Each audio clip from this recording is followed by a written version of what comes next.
زندگی ہے تجھ سے اے جنت البقیہ، خوشی ہے تجھ سے اے جنت البقیہ، ڈھارس بڑی ہے تجھ سے اے جنت البقیہ۔ اعوذ باللہ من الشیطان اللعین الرجیم، بسم اللہ الرحمن الرحیم، الحمد للہ رب العالمین، والصلاة والسلام علی اشرف الانبیاء والمرسلین، سیدنا و مولانا ابی القاسم محمد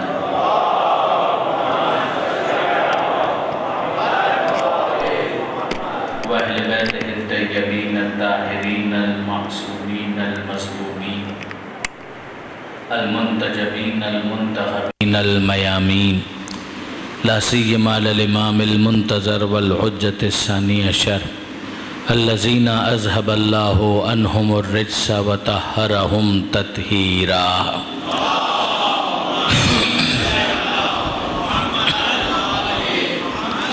واللعنۃ الدائمۃ الباقیۃ علی اعدائہم اجمعین من یوم ظلمہم الی قیام یوم الدین۔ اللہم انا نرغب الیک فی دولۃ کریمہ تعز بها الاسلام واہلہ وتذل بها النفاق واہلہ وتجعلنا فیہا من الدعاة الی طاعتک والقادة الی سبیلک وترزقنا بها کرامۃ الدنیا والآخرہ۔ رب اشرح لی صدری ویسر لی امری واحلل عقدۃ من لسانی یفقہوا قولی وجعلنی خالصا لوجہک الکریم یا اللہ۔ صلوات علی محمد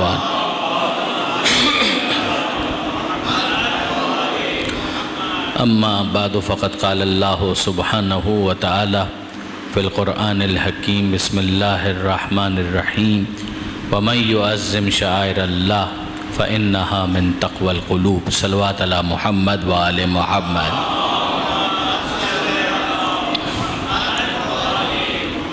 برادران عزیز و خاران محترم، ظاہر ہے کہ اب یہ وہ ایام ہے کہ جن میں انہدام جنت البقیع کے حوالے سے مجالس کا انعقاد کیا جاتا ہے، بلکہ تقریباً یہ دستور بن گیا کہ ان ایام کے اندر جو ایصال ثواب کی مجالس بھی ہوتی ہیں ان میں بھی کم و بیش اس موضوع کو ضرور ٹچ کیا جاتا ہے، ذکر کیا جاتا ہے۔ ہسٹوریکلی تاریخی اعتبار سے اگر آپ دیکھیں تو یہ فکر جس کو وہابیت کہا جاتا ہے، اس کے ریشے آپ کو ملیں گے ابن تیمیہ کے زمانے میں، اگرچہ اس زمانے میں اس کو وہابیت سے تعبیر نہیں کیا جاتا تھا۔ یہ وہابیت کا جو عنوان ہے، ظاہر ہے کہ یہ نام ان کے فالوورز نے خود پسند نہیں کیا۔ اگر آج ان سے آپ سوال کریں تو وہ اپنے لیے جس لفظ کو پسند کرتے ہیں وہ سلفیت ہے۔ وہ کہتے ہیں کہ یہ سلف کا یعنی بزرگوں کا طریقہ ہے کہ جس کو ہم نے اختیار کیا ہوا ہے، اس لیے کہ ان کے نظریے کے مطابق باقی تمام افراد، باقی تمام فرقے وہ بدعت کے شکار ہو چکے ہیں، اور بدعت کا مطلب ہوتا ہے انوویشن، جدت، کہ یہ سب دین کے اندر نئی چیزیں لے کر آ گئے ہیں۔ ہم لوگ ہیں سلفی، یعنی ہم سلف کے ماننے والے ہیں۔ جس طرح سے ایک لفظ خلف وہ بعد والوں کے لیے کہا جاتا ہے، ایک ہے لفظ سلف جو پہلے والوں کے لیے استعمال ہوتا ہے۔ تو وہ کہتے ہیں چونکہ ہم سلف کے ماننے والے ہیں لہٰذا ہم اپنے لیے جس لفظ کو پسند کرتے ہیں وہ سلفی ہے۔ لیکن اگر آپ ان کے جو مخالفین ہیں ان سے سوال کریں تو وہ ان کو جو نام دیتے ہیں جو بہت زیادہ رائج ہوا وہ ہے وہابیت کا۔ میں بھی اس کا بیک گراؤنڈ عرض کرتا ہوں اپنے نوجوان دوستوں کے لیے، لیکن اگر آپ ریشہ یعنی اس کی روٹ اگر تلاش کریں تو وہ پہلا شخص کہ جس نے ان نظریات کو پیش کیا، پروموٹ کیا، اس کا نام ہے ابن تیمیہ۔ معروف علمی نام یہی ہے، ابن تیمیہ۔ ابن تیمیہ نے بہت ساری کتابیں لکھی ہیں، اور ان کتابوں کے اندر شیعت کی رد پر بھی کتابیں موجود ہیں۔ بہت مشہور ان کی کتاب منہاج السنہ وہ ہے ہی تشیع کے خلاف، یعنی جس کو وہ رافضیت کہتے ہیں، شیعت کہتے ہیں، اس کے خلاف انہوں نے کتاب لکھی منہاج السنہ کے نام سے۔ علامہ ہلی کا یہ زمانہ تقریباً کم و بیش بن جاتا ہے، اور اس زمانے کے اندر پھر یہ ہوتا تھا کہ کتاب جو ہے وہ ان کی طرف سے، پھر اس کی رد میں ان کی طرف سے، یہ سلسلہ چلتا تھا۔ علامہ ہلی کا بہت بڑا کنٹریبیوشن ہے۔ یہ اکثر جب بھی ابن تیمیہ کی بات آتی ہے تو مجھے علامہ ہلی یاد آ جاتے ہیں۔ اس کی وجہ یہی ہے کہ ہمارے بعض دوست ایسے ہیں کہ جن کو نہ تاریخ کا پتہ ہے، بعرض معذرت میں کبھی بھی اپنے بارے میں خوش گمانی کا شکار نہیں ہوا ہوں، لیکن بہرحال ہماری فیلڈ ہے، لہٰذا مطالعہ کرتے ہیں، کتابیں دیکھتے ہیں تو پتہ ہے ان چیزوں کا کہ علامہ ہلی کے بارے میں وہ افراد زبانیں دراز کرتے ہیں کہ جن کو نہ تاریخ کا پتہ ہے، نہ ان کو یہ پتہ ہے کہ دین کتنی زحمتوں کے بعد ہم تک پہنچا ہے۔ اس میں علامہ ہلی کا بہت بڑا کنٹریبیوشن ہے۔ تو علامہ ہلی اس زمانے کی شخصیت، اور ابن تیمیہ کے ساتھ کتابوں کی رد باقاعدہ ہوا کرتی تھی۔ تو یہ ابن تیمیہ اس زمانے کے اندر تشیع کے خلاف کتابیں لکھا کرتے تھے۔ اسی زمانے میں شیعت کے خلاف تو انہوں نے کتابیں لکھی، انہی میں جو مین اسٹریم جو اہل سنت کے نظریات تھے ان کو بھی انہوں نے اٹیک کیا، ان عقائد اور ان نظریات کو کہ جن کو عام سنی قبول کرتے تھے، یعنی مثلا یہی مزارات کا تعمیر کرنا، قبور پر جانا، تبرک کے طور پر وہاں پر حاضری دینا، توسل کرنا، یہ وہ عقائد اور یہ وہ نظریات ہیں کہ جو اس زمانے میں بھی اوور آل پوری دنیا میں سنی دنیا کے اندر بھی یہ مین اسٹریم نظریات کے طور پر قبول کیے جاتے تھے، مگر اس زمانے میں ابن تیمیہ نے اس بات کو پیش کیا، پریزنٹ کیا اور پروموٹ کرنے کی کوشش کی، جس کی وجہ سے پھر ان کی گرفتاریاں بھی ہوئیں۔ اس زمانے کے اندر ان کو اریسٹ بھی کیا گیا، اور پھر اس کے بعد بعض افراد تو یہ کہتے ہیں کہ زمانہ زندان ہی کے اندر ان کی وفات ہو گئی، اور بعض یہ کہتے ہیں کہ نہیں، پھر ان کو ریلیز کیا گیا اور پھر ان کی موت ہوئی۔ مگر ان کے زمانے میں جب وہ یہ نظریات پیش کر رہے تھے تو اس زمانے میں ان کو اتنا زیادہ پاپولر فیم حاصل نہیں ہو پایا، جس کو آپ کہیں کہ مقبولیت ان کو حاصل ہو گئی ہو، ایسا نہیں ہو پایا۔ پھر اس کے بعد جو اگلی شخصیات آتی ہیں وہ ہیں محمد ابن عبد الوہاب کی، جن کی نسبت سے اس پورے کلٹ کو پھر وہابیت سے تعبیر کیا گیا۔ اگر آپ دیکھیں تو ان کا اپنا نام تو محمد تھا، ان کے والد کا نام تھا عبد الوہاب، تو محمد ابن عبد الوہاب یعنی عبد الوہاب کے بیٹے، مگر عبد الوہاب کی نسبت سے پھر اس پورے کلٹ کو وہابیت سے تعبیر کیا گیا۔ اب اگر ہم سوال کریں کہ خوب ٹھیک ہے اس کلٹ کو جو بھی نام دیا گیا، مگر خود عبد الوہاب جو ان کے باپ تھے کیا وہ بھی اس فکر کے حامی تھے؟ تو جواب ملے گا نہیں، قطعاً نہیں۔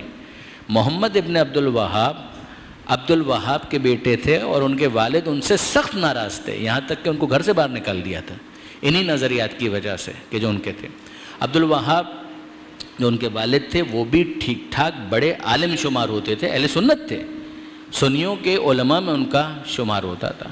تو عبد الوہاب نے ان کو اپنے گھر سے نکال دیا، لیکن بعد میں ان کے مخالفین نے اگر ان کو ان کے نام کی نسبت سے یاد کیا جاتا تو ان کا نام پڑ جاتا محمدی، تو اس کے اندر چونکہ ایک کنفیوژن تھا کہ ذہنوں کے اندر آتا کہ شاید پیغمبر اکرم کا تذکرہ ہو رہا ہے، لہٰذا پھر یہ نام مخالفین نے پسند نہیں کیا، ان کو محمدی نہیں کہا گیا، بلکہ ان کے والد کی نسبت سے ان کو کہا گیا، عبد الوہاب سے وہاب لیا گیا، اور پھر یا نسبتی تو وہابی، یہ اس طریقے سے یہ لفظ شکل حاصل کرنے میں کامیاب ہوا۔ اچھا، اب انٹرسٹنگلی میں آپ کی خدمت میں عرض کروں کہ ایک پوری تحقیق اس باب میں میرے بہت ہی اچھے محترم سینئر دوست حجت الاسلام علامہ طاہر عباس آوان صاحب، ان کو کتابوں کے اوپر جو گرفت اور جو تسلط اور جو ان کی نظر ہے وہ آپ لوگ جانتے ہیں، آپ کے لیے غیر معروف شخصیت نہیں ہے، جن کا ادارہ مرکز احیاء آثار بر صغیر، وہ بڑا زبردست کام کر رہے ہیں کہ سب کانٹیننٹ کے اندر جتنے بھی آثار ہیں شیعہ علماء کے ان کو وہ زندہ کر رہے ہیں۔ تو انہوں نے ریسنٹلی ایک کتاب لکھی، تقریباً شاید پچھلے سال وہ کتاب مکمل ہو گئی تھی۔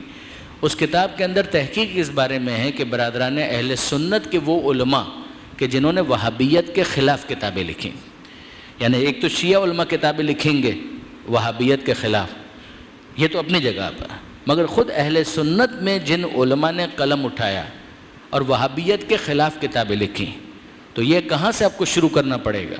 آپ کو بہت پیچھے جانا پڑے گا۔ جیسے کہ جتنی وہابیت کی تاریخ پرانی ہے اتنی ہی ان کے مخالفین کی تاریخ پرانی ہے، اور انہوں نے جو کتابیں لکھی وہ اسی زمانے سے سلسلہ شروع ہو گیا تھا۔ تو محمد ابن عبد الوہاب کے اپنے بھائی نے، ایک تو میں نے عرض کیا کہ ان کے والد نے تو ان کو گھر سے نکال دیا تھا، محمد ابن عبد الوہاب کے خود بھائی انہوں نے بھی، اور وہ بھی عالم تھے، سب سے پہلی کتاب، یا میں یوں کہوں کہ ابتدائی کتابیں جو لکھی گئیں ان کے اندر ان کی اس کتاب کو شمار کیا جاتا ہے۔ خود ان کے بھائی نے اپنے بھائی کی رد میں کتاب لکھی تھی، محمد ابن عبد الوہاب کی رد میں، کہ یہ جو نظریات اور یہ جو عقائد ہیں ان کا اسلام سے کوئی تعلق نہیں ہے۔ مگر پھر اس کے بعد اگر آپ دیکھیں بہت ساری چیزیں اسٹیٹ اسپانسرشپ کی وجہ سے بہت تیزی کے ساتھ پاپولر ہو جاتی ہیں۔ الحمدللہ کہ وہابیت وہ پاپولیرٹی گین کرنے میں ناکام رہی ہے۔ یہ ایک طرح سے میں کہہ سکتا ہوں کہ میرا خود کا تجزیہ ہے، میں اس تجزیے پر بالکل فرملی اسٹینڈ کرتا ہوں کہ وہابیت وہ پاپولیرٹی گین نہیں کر پائی۔ اگر وہ پاپولیرٹی اس نے گین کر لی ہوتی تو آج معاملہ کچھ اور ہوتا۔ اگر آپ انصافاً دیکھیں تو محمد ابن عبد الوہاب کی کوشش کیا تھی، یہ آپ نے دو نام سنے ہوں گے، آل شیخ اور آل سعود، یہ ان کا کولیبریشن تھا کہ جس کے نتیجے میں حجاز کی سرزمین سعودی عرب بننے میں کامیاب ہوئی، ورنہ اس کا پرانا نام تو حجاز ہے، مکہ مدینہ اس علاقے کو حجاز کہا جاتا تھا، مگر یہ خاندان کے نام پر ہو گیا سعودی عرب، یعنی ایک فیملی اورینٹڈ ایک ٹائٹل ہے کہ جو اس علاقے کو دے دیا گیا کہ صاحب یہ جگہ جو ہے سعودی عرب ہے، یعنی ایک خاندان کی حکومت، ایک رائل فیملی وہاں پر ایجاد کی گئی۔ اس کے اندر ان دونوں کا گٹھ جوڑ تھا، آل شیخ اور آل سعود۔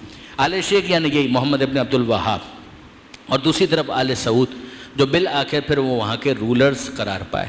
آپ جانتے ہیں کہ ترکوں کی حکومت اس سے پہلے جو پریسیڈنگ جو گورنمنٹ تھی صحیح معنوں میں اسٹیبلشڈ، وہ ترکوں کی گورنمنٹ تھی، ٹرکش گورنمنٹ تھی، اور ان کا وہی مین اسٹریم جو اہل سنت کا نظریہ ہو سکتا ہے وہ ان کا تھا، یعنی somewhat similar to the عقائد آف بریلوی جو یہاں پر ہمارے پاس ہے۔ وہ لوگ بریلوی نہیں کہلاتے تھے، آف کورس بریلوی جو نام ہے وہ تو سب کانٹیننٹ کا نام، مگر تصوف کی طرف، صوفیت کی طرف جو اورینٹیشن ان کا تھا، اس ٹائپ کے عقائد اور اس ٹائپ کے نظریات ان کے ہوا کرتے تھے، اور آج بھی وہاں پر یہ عقائد ڈومیننٹ کرتے ہیں۔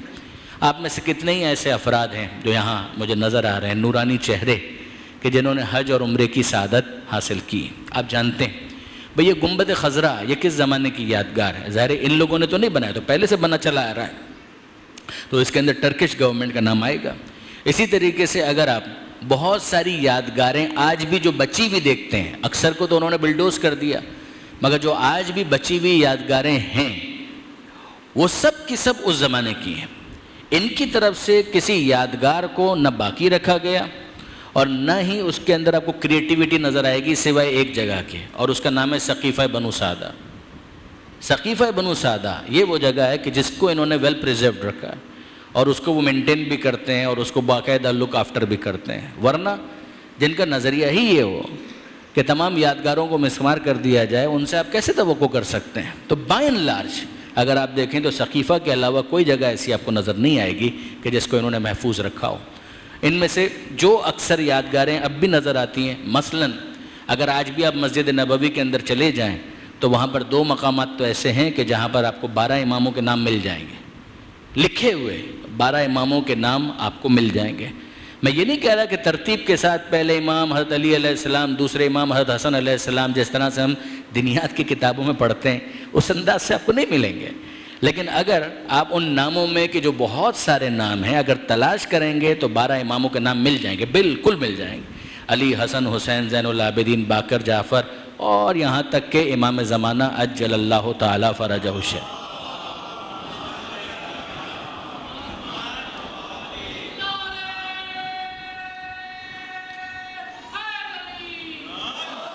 مجھے اچھی طریقے سے یاد ہے پہلی مرتبہ جب میں حج پر گیا تھا، جیسے آئی ایم ٹاکنگ اباؤٹ 1998، تو جب میں نے پہلی مرتبہ وہ 12 نام دیکھے تو یعنی ویسے تو ہم ویسے ہی دیکھ رہے تھے بیٹھے ہوئے دوسرے حاجیوں کے ساتھ، زائرین کے ساتھ، تو اچانک نظر پڑی کہ یہ تو بیچ میں مختلف ناموں کے درمیان 12 اماموں کے نام موجود ہیں، تو حیرت ہوئی کہ یہ کیا ہے؟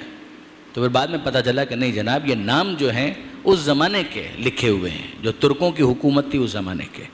پھر اس کے بعد جن جن چیزوں کی طرف ان کی توجہ ہوتی گئی اس کو وہ مٹاتے گئے، کچھ چیزوں کو وہ اگنور کرتے گئے، کچھ چیزوں کو دانستہ، کچھ چیزوں کو نہ دانستہ، مگر وہ چیزیں وہاں پر ابھی بھی موجود ہیں۔ اس میں انٹرسٹنگلی اگر آپ امام زمانہ کا نام دیکھیں تو وہ لکھا ہے اس انداز سے کہ اس میں محمد اور پھر مہدی، ان دونوں کو ملا کر اس طریقے سے لکھا گیا۔ یہ بہت انٹرسٹنگ ہے کہ محمد اور مہدی، یہ آج بھی چونکہ انٹرنیٹ کی دنیا ہے تو جا کر آپ چیک بھی کر سکتے ہیں کہ وہ محمد اور مہدی کو ملا کر اس طریقے سے لکھا گیا کہ اس میں محمد کی ہے اور مہدی کی یہ، محمد کی ہے اور مہدی کی یہ دونوں مل جاتی ہیں، اور جب مل جاتی ہیں تو اس کے اندر آپ آسانی کے ساتھ پک کر سکتے ہیں کہ درمیان میں حی بنتا ہے، اور حی کا مطلب ہوتا ہے زندہ، یعنی مطلب یہ نکلتا ہے محمد مہدی، وہ محمد مہدی جو کہ حی یعنی زندہ ہے۔ درود بھیجئے محمد و آل محمد۔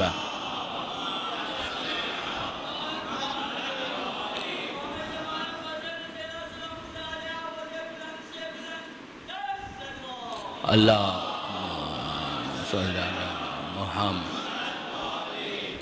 تو اب اگر آپ برادران عزیز غور کریں، یعنی یہ والی چیز، ایک تو یہ ہے کہ ہم یہ کہیں کہ بھائی کوئی شیعہ ہوگا، اس موقع پر اس نے اپنی فنکاری دکھائی ہوگی اور اس نے اس ہے کو یا کے ساتھ ملا دیا ہوگا جس کی وجہ سے یہ محمد مہدی حی بن گیا، امکان تو اس کا بھی ہے۔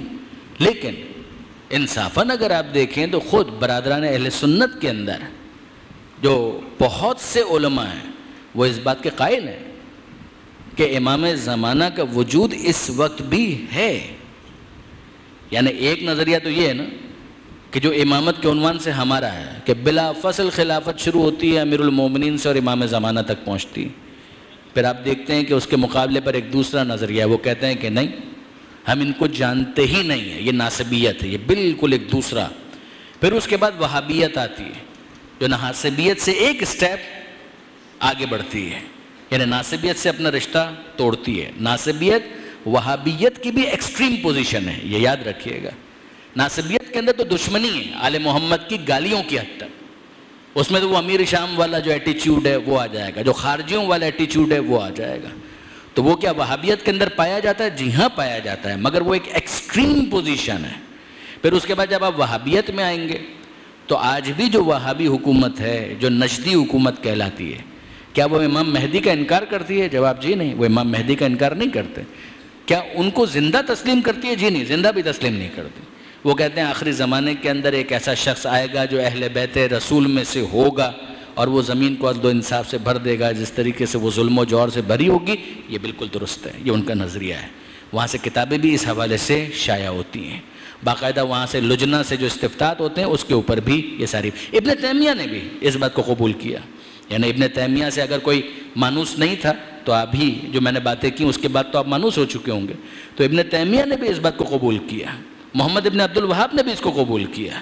تو اسی لیے میں کہہ رہا ہوں کہ ناسبیت وہابیت کی ایک ایکسٹریم پوزیشن، اس سے تھوڑا ہٹ کر پھر وہابیت، اس وہابیت یا مین اسٹریم وہابیت، اس میں امام مہدی کے وجود کا اقرار کیا گیا، زندہ نہیں مانا گیا۔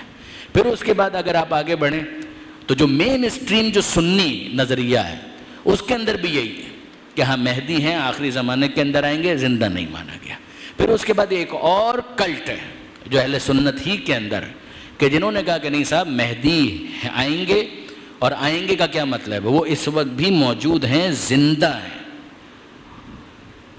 یہ افراد بھی کم نہیں ہیں، علمی حلقوں کے اندر معروف ہے۔ مثلا ایک نام میں آپ کی خدمت میں عرض کر دیتا ہوں، محی الدین ابن عربی۔ محی الدین ابن عربی چھوٹا نام نہیں ہے، صاحب فتوحات مکیہ، جن کی کتاب فتوحات مکیہ، اور اسی طریقے سے اور بہت ساری کتابیں ان کی ہیں۔ وہ شیعہ نہیں تھے بلکہ شیعوں کے خلاف تھے، شیعوں کے خلاف انہوں نے بہت کچھ لکھا ہے، مگر بہرحال تصوف کی شخصیت ہے اور انہوں نے امام مہدی کے وجود کا اقرار کیا۔ یہ بحث کہاں پر تھی؟ ترکوں کی حکومت کے حوالے سے، جو میں نے عرض کیا کہ وہ 12 نام لکھے ہوئے ہیں اس زمانے کے لکھے ہوئے، اسی کے اندر محمد مہدی اور یہ حی کا جو لفظ تھا وہاں سے یہ بحث اس ٹریک کے اوپر آئی تھی۔ مگر جو میں پیچھے کی طرف واپس جانا چاہوں گا اور اس بات کو ایکسپلین کرنا چاہوں گا کہ اس زمانے میں جو کچھ ہوا وہ تو ہوا، مگر پھر بعد میں جب اس حکومت کو ٹاپل کیا گیا، اب ظاہر ہے کہ اس کے اندر ویسٹرن انٹرسٹ تو موجود تھی، برٹش، امریکنز، یہ سب کے سب اپنے اپنے انفلوئنسز کے ساتھ اپنا رول ادا کر رہے تھے، اور ایز اے ریزلٹ وہاں سے جب یہ ٹرکش گورنمنٹ بالکل ختم ہوئی، سیٹ اپ ہی ان کا ٹاپل ہو گیا پوری دنیا کے اندر جتنا بھی تھا، اور وہ واقعاً ٹرکی ہی تک محدود ہو کر رہ گئے۔ پھر اس کے بعد تو مصطفیٰ کمال پاشا آتا، ترک کا زمانہ آ گیا، تو وہ بالکل جو ان کا کانسیپٹ یا آئیڈیالوجی تھی وہی تبدیل ہو گئی۔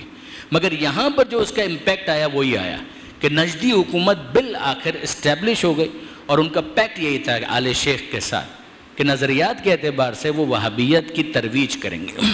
اب جب وہابیت کی ترویج کرنے کے لیے اسٹیٹ کی اسپانسرشپ مل گئی تو اس کے بعد پھر وہاں پر انہوں نے اس کام کو تیزی کے ساتھ آگے بڑھایا۔ پھر ظاہر ہے کہ جو مزاج ہے اس کے اندر وحشت، بربریت، دہشت، یہ ساری چیزیں تو موجود تھیں ہی. پھر قتل کرنا جب کسی کے لیے کوئی مسئلہ ہی نہ ہو تو پھر تو بے گناہ انسان کے خون کی قیمت بھی کیا باقی رہتی ہے. وہ اگر آج بھی آپ دیکھ لیں تو داعش نے جو کچھ کیا تو سیریز تو وہی ہے، سلسلہ تو وہیں سے جڑا ہوا ہے. تو یہ بات ذہن میں رکھیے گا کہ پھر مونارکی کے آپریٹ کرنے کا انداز یہی ہوتا ہے. وہ کتنے ہی ماڈرن کیوں نہ ہو جائیں مگر ان کا انداز یہی ہوتا ہے. اس کی جو ریسنٹ مثال جو ٹرکش ایمبیسی کے اندر جو صحافی کا قتل ہوا اس کو آپ دیکھ سکتے ہیں. یہ تو وہ چیزیں جو سامنے آ جاتی ہیں. جو سامنے نہیں آتی ہیں چیزیں، جو کنسیلڈ، ہڈن، آبسکیورڈ ہوتی ہیں، چھپی ہوئی، وہ تو اس سے بہت زیادہ ہے. یعنی میں کہہ یہ رہا ہوں کہ آپ ذرا کمپیئر کریں کہ وہ جو اس وقت حاکم بنے ہوئے ہیں یہ وہ افراد ہیں جو اپنا ایک ماڈرن امیج کریٹ کرنا چاہتے ہیں. وہاں پر جب اتنی باربیرک اپروچ ہے تو آپ اندازہ کر سکتے ہیں کہ اس زمانے میں ان کی اپروچ کیا ہوگی، کہ جس زمانے کے اندر وہ کوئی اپنے آپ کو ماڈرنائزیشن کے لیے آمادہ بھی نہیں کر پائے تھے. تو اس زمانے میں تو یہ تھا بس مار دو، کاٹ دو، پھینک دو، اور اس کے نتیجے میں فورسفلی بہت زیادہ کنورجنس ہوئی، بہت زیادہ کنورٹ کیا گیا لوگوں کو، اور پھر اس کے اندر جو ان کا ایجنڈا تھا اس کے اوپر انہوں نے عمل کیا، اور اس ایجنڈے کے ذریعے سے انہوں نے جتنے بھی مقدس مقامات تھے ان سب کو مسمار کرنے کا فیصلہ کیا. جب ہم کہتے ہیں انہدام جنت البقیع تو یہ سمبولک ہے. صرف جنت البقیع کو مسمار نہیں کیا گیا، جنت المالا کو بھی مسمار کیا گیا، جناب حمزہ کا جو مزار تھا اس کو بھی مسمار کر دیا گیا. ہر جگہ کہ جہاں پر کوئی قبہ، کوئی روضہ موجود تھا اس سب کو مسمار کیا گیا. یہاں تک کہ اگر آپ ان کے ایجنڈے کو دیکھیں تو اس میں تو یہ بھی شامل تھا کہ خود ختمی مرتبت احمد مجتبیٰ محمد مصطفیٰ صلی اللہ علیہ وآلہ وسلم کہ پیغمبر اکرم کا جو روضہ ہے اس کو بھی مسمار کرنا ان کے ایجنڈے میں شامل تھا، مگر اس کو وہ مسمار نہیں کر پائے بیکاز آف ریزسٹنس کہ جو انٹرنیشنلی گلوبلی ان کو مسلمان ملکوں کی طرف سے مل رہی تھی وہ اتنی سخت پھر قرار پائی کہ جس کی وجہ سے وہ یہ کام نہیں کر پائے. اب مجھے نہیں معلوم وہ اس کو تقیہ سے تعبیر کرتے ہیں یا کس چیز سے تعبیر کرتے ہیں، لیکن بہرحال یہ وہ کام نہیں کر پائے. پھر اس کے بعد اگر آپ دیکھیں تو کمپرومائزز کیے انہوں نے، ایسا نہیں کہ کمپرومائزز انہوں نے نہیں کیے، کمپرومائزز انہوں نے کیے ہیں اور بھرپور کمپرومائزز کیے. درود بھیجئے محمد و آل محمد.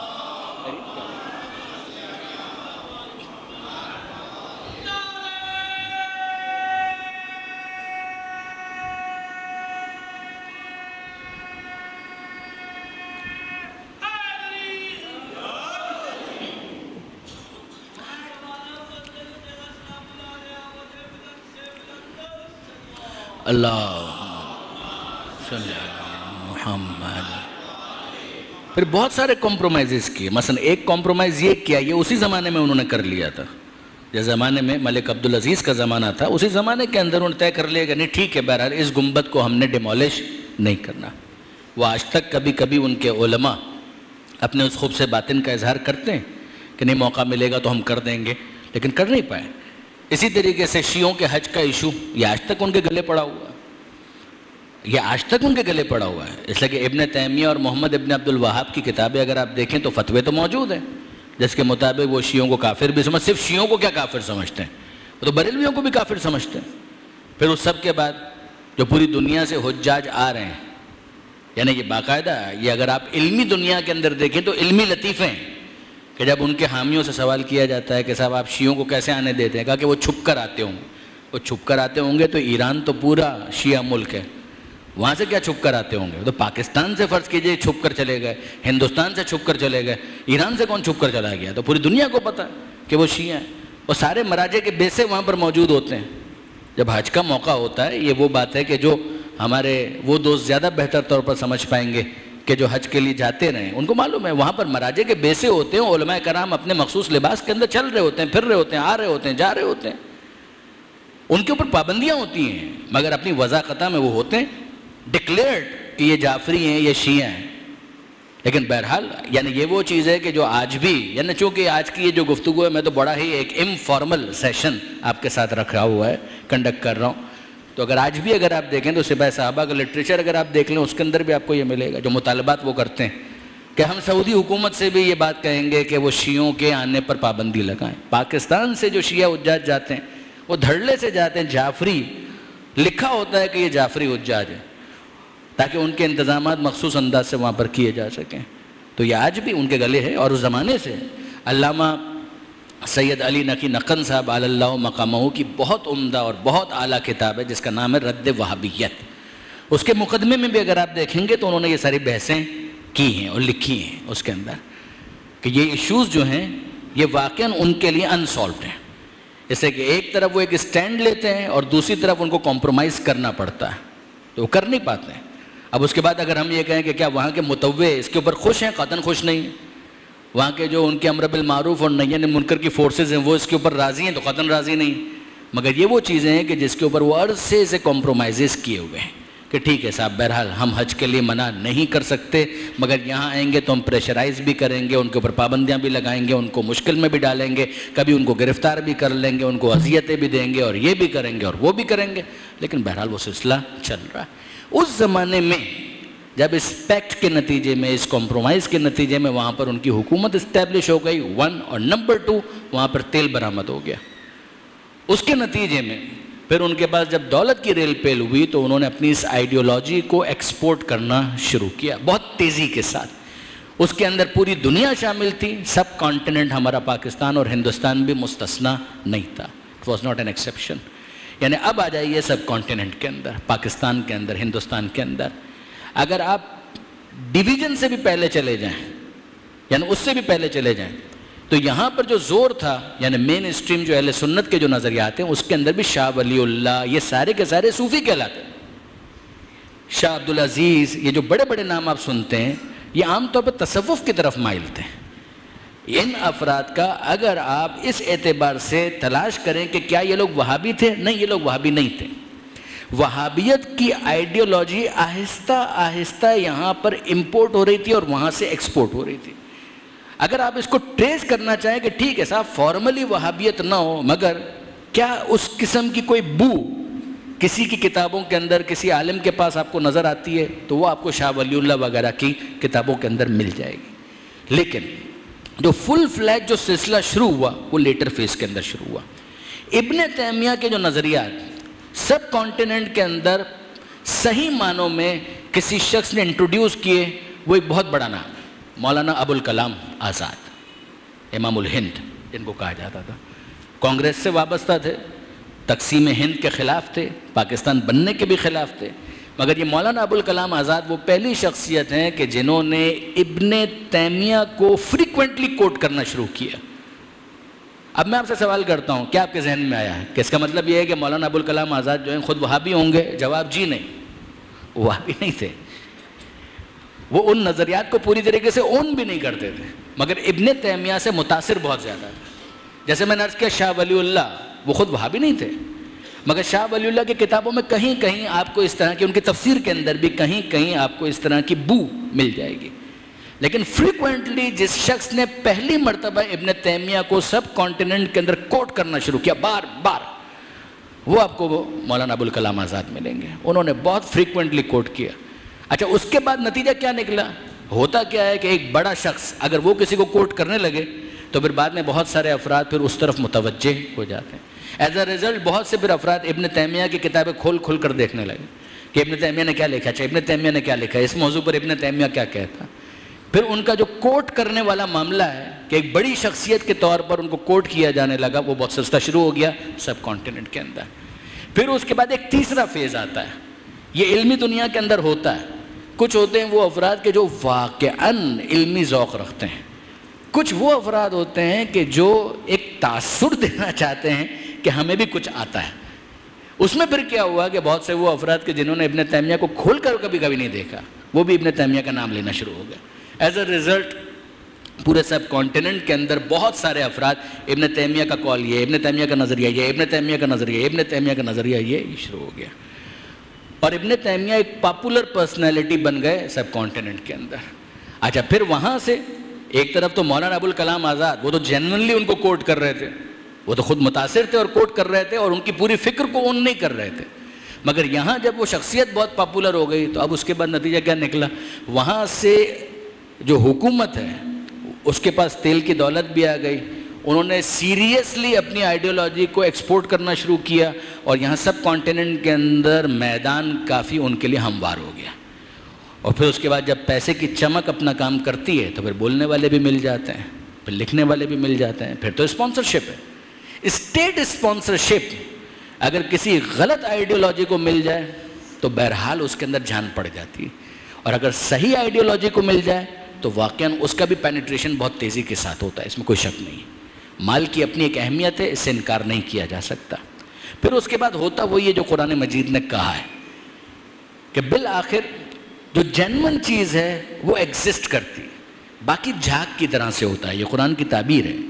قرآن کہتا ہے کہ یہ جو پھر جھاگ ہے وہ بالآخر ختم ہو جاتا ہے, جھاگ رہ نہیں پاتا, وہ فوم کی طرح سے ہوتا ہے. وہ ابتدا میں تو آپ کو بہت زیادہ اچھلتا ہوا نظر آئے گا, لیکن بالآخر پھر وہ سیٹل ہو جاتا ہے. وہ ایک کلٹ کے طور پر رہ جاتا ہے, مگر اس کو ایسا نہیں ہوگا کہ بہت زیادہ ایکسیپٹنس حاصل ہو سکے, اس کی مشروعیت, لیجٹیمیسی کو اسٹیبلش ہو پائے, یہ نہیں ہو پاتا. وہابیت کے ساتھ یہی ہوا. سب کانٹیننٹ کے اندر خاص طور پر میں یہ بات کہوں گا کہ اگر آپ ابھی دیکھیں تو جو وہابیت کا عروج کا زمانہ تھا وہ ختم ہو چکا. یعنی آگے اگر واپس آ جائے میں نہیں کہہ سکتا مستقبل میں کیا ہو, لیکن اگر آپ ماضی کے اعتبار سے دیکھیں تو جو عروج کا زمانہ تھا وہ تو وہ تھا جو ہم نے اپنے ٹین ایج کے اندر دیکھا. یعنی یہ وہ بات ہے کہ جو میرے ٹین ایج دوست جو یہاں پر بیٹھے ہوئے وہ شاید سمجھ بھی نہیں پائیں گے. یعنی اگر آپ کراچی سے چلیں اور کوئٹہ تک پہنچیں اور کوئٹہ سے آپ تافتان تک جائیں, جب ہم زیارتوں کے لیے بسوں میں جایا کرتے تھے تو مجھے اچھی طریقے سے یاد ہے پہلا سفر میرا جو لیٹ 80s کے اندر تھا میں کبھی نہیں بھول سکتا. کراچی سے آپ دیواریں پڑھتے چلے جائیں, کافر کافر شیعہ کافر, کافر کافر شیعہ کافر, کافر کافر شیعہ کافر. پھر اس کے بعد کوئٹہ تک اور کوئٹہ سے تافتان تک ہر جگہ آپ کو دو نعرے ضرور نظر آئیں گے, کافر کافر شیعہ کافر, یا اللہ مدد. کافر کافر شیعہ کافر جو ہے وہ تو ظاہر ہے کہ شیعوں کے بغض میں تھا. یا اللہ مدد وہ بھی کوئی جینون نعرہ نہیں تھا, وہ یا علی مدد اور یا رسول اللہ مدد کو کاؤنٹر کرنے کے لیے لگایا جاتا. وہ جس کے لیے امیر المومنین علی ابن ابی طالب علیہ الصلوۃ والسلام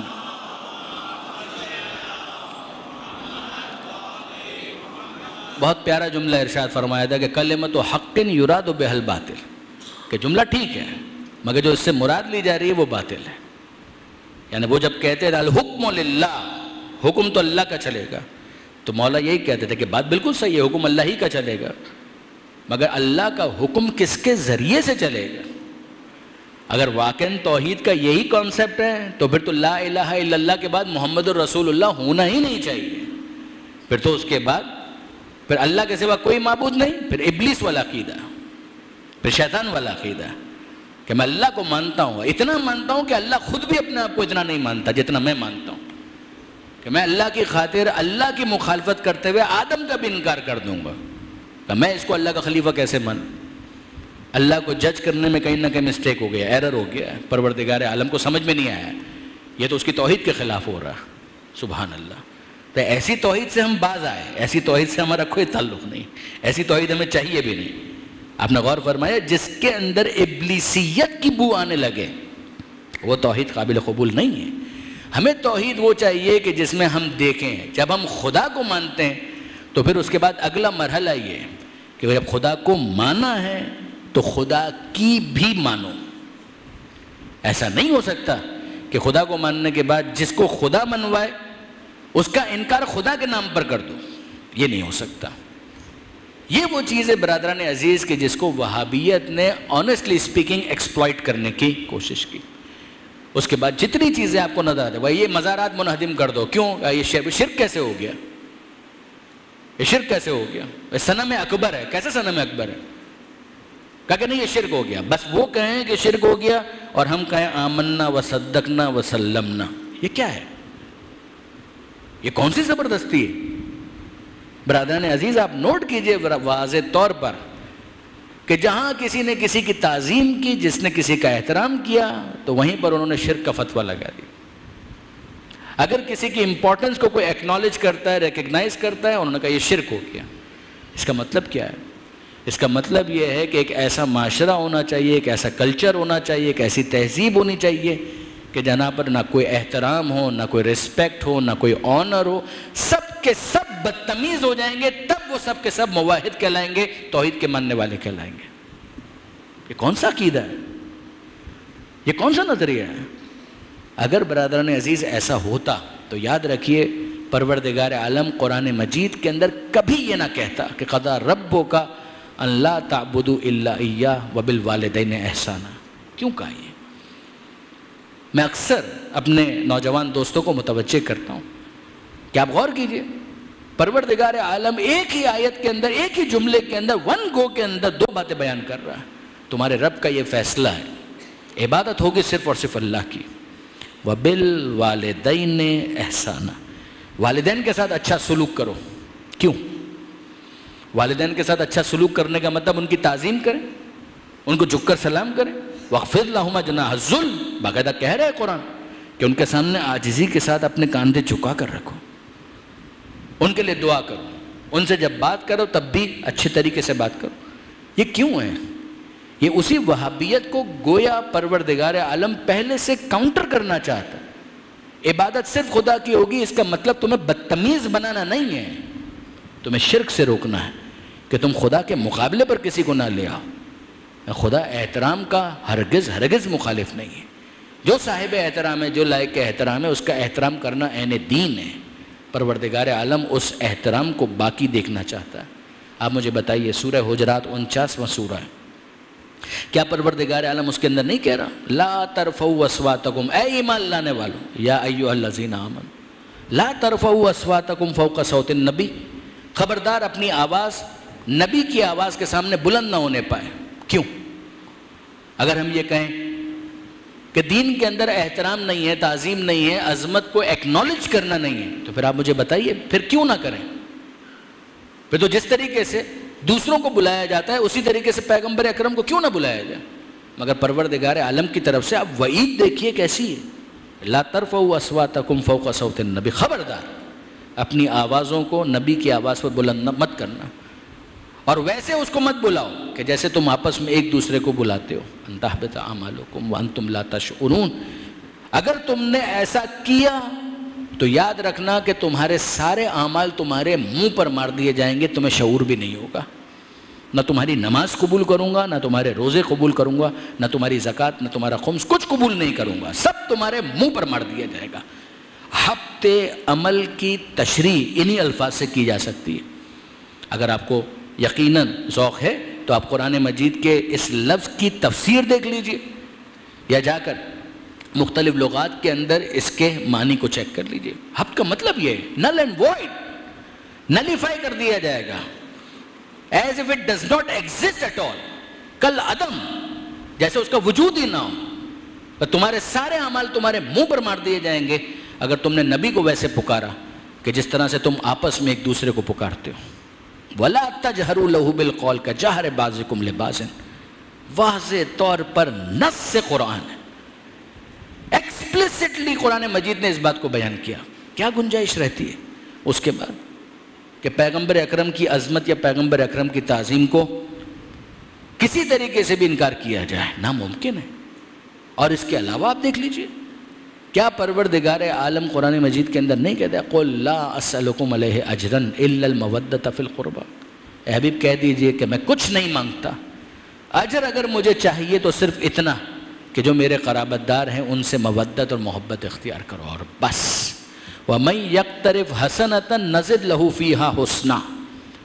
کیا عجیب آیت ہے۔ عام طور پر ظاہر ہے مجھے معلوم ہے میں کبھی بھی بزرگان کو مخاطب نہیں کرتا، میرے نوجوان دوست میرے مخاطب ہیں۔ جو پہلا حصہ ہے وہ آپ کے حافظے میں ہوگا، قُلْ لَا أَسْأَلُكُمْ عَلَيْهِ أَجْرًا إِلَّا الْمَوَدَّةَ فِي الْقُرْبَى، یہ پہلا حصہ ہے۔ مگر دوسرا حصہ جو بالکل جڑا ہوا سب سیکوینٹ، اس کو آپ دیکھیں، وَمَنْ يَقْتَرِفْ حَسَنَةً نَزِدْ لَهُ فِيهَا حُسْنًا، اگر کوئی ایک نیکی کرے گا تو ہم اس کی نیکیوں میں حسنات میں اضافہ کرتے چلے جائیں گے۔ کیا عجیب بات ہے۔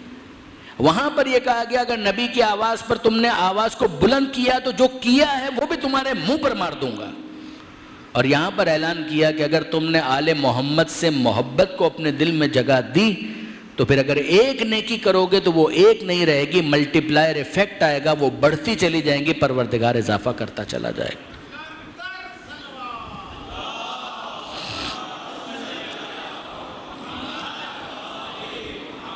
آپ غور فرمائے برادران عزیز، یقین کریں کہ انسان وجد کی کیفیت میں آ جاتا ہے، جھومنے لگے کہ کس طریقے سے پروردگار عالم نے اس بات کو سمجھایا ہے، کیسے اس کو ایلیبریٹ کیا ہے، کیسے اس کو ایکسپلین کیا ہے۔ میں آپ سے پوچھتا ہوں کہ واقعاً عقلی طور پر اگر آپ دیکھیں، یعنی اگر ہم دین اور شریعت کے حوالے سے بات نہ بھی کریں، پوری دنیا کے اندر دستور ہیں، ادارے بنائے جاتے ہیں اقوام متحدہ کے ماتحت کہ جو ریمینز ہیں ان کو پریزرو کیا جائے، وہ یادگار ہیں۔ اگر کہیں پر یادگار نہیں ہوتی ہے تو مونومنٹ باقاعدہ بنائے جاتے ہیں، باقاعدہ جینون یادگار بھی نہیں ہے، کہا کہ نہیں مونومنٹ بنایا جائے گا تاکہ اس کے ذریعے سے یاد دلایا جا سکے کہ کچھ تھے ایسے افراد۔ آپ دیکھتے ہیں گمنام شہداء کی یادگار، وہ کس لیے ہوتی ہے؟ وہاں پر کوئی گمنام شہید دفن ہے؟ کہا کہ کوئی دفن نہیں، مگر صرف اس لیے کہ اس مونومنٹ کو دیکھ کر لوگوں کے ذہن منتقل ہو جائیں ان شہیدوں کی طرف۔ جب ان شہیدوں کی طرف ذہن منتقل ہوں گے، ان کی شہادت کی طرف ذہن منتقل ہوگا۔ جب شہادت کی طرف ذہن منتقل ہوگا تو مقصد شہادت کی طرف ذہن منتقل ہوگا۔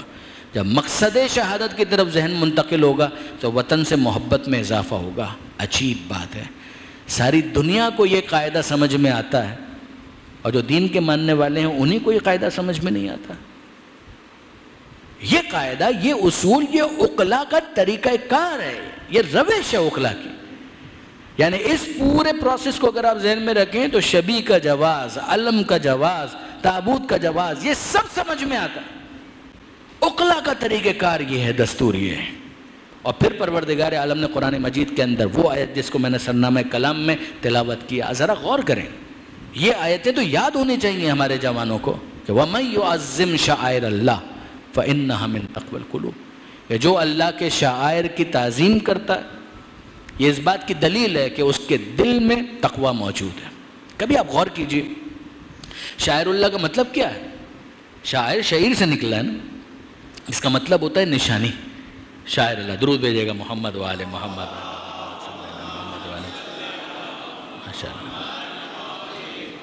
ہمارے محترم برادر علی صفدر بھی تشریف لا چکے، بس تھوڑی دیر میں مجلس کو وائنڈ اپ کروں اور پھر اس کے بعد انشاءاللہ وہ نوحہ خوانی فرمائیں گے۔ ایک مرتبہ درود بھیجیے محمد و آل محمد۔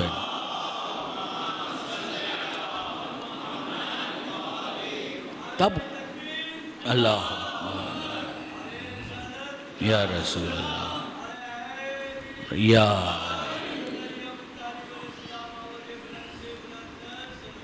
اللہم صلی علی محمد۔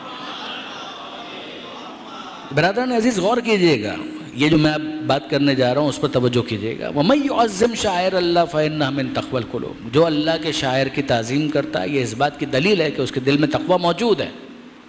یہ کون کہہ رہا ہے؟ قرآن کہہ رہا ہے۔ شاعر اللہ کا مطلب کیا ہے؟ شاعر نکلا ہے شعیرہ سے، شعیرہ کا مطلب ہے نشانی، یعنی ایک اللہ کی نشانی ہے۔ اگر وہ اللہ کی نشانی ہے اس کا مطلب کیا ہے؟ اس نے کرنا کیا ہے کہ اس کو دیکھ کر خدا یاد آ جائے۔ نشانی کا کام یہی ہوتا ہے کہ نشانی ذہن کو منتقل کرتی ہے کسی اور طرف۔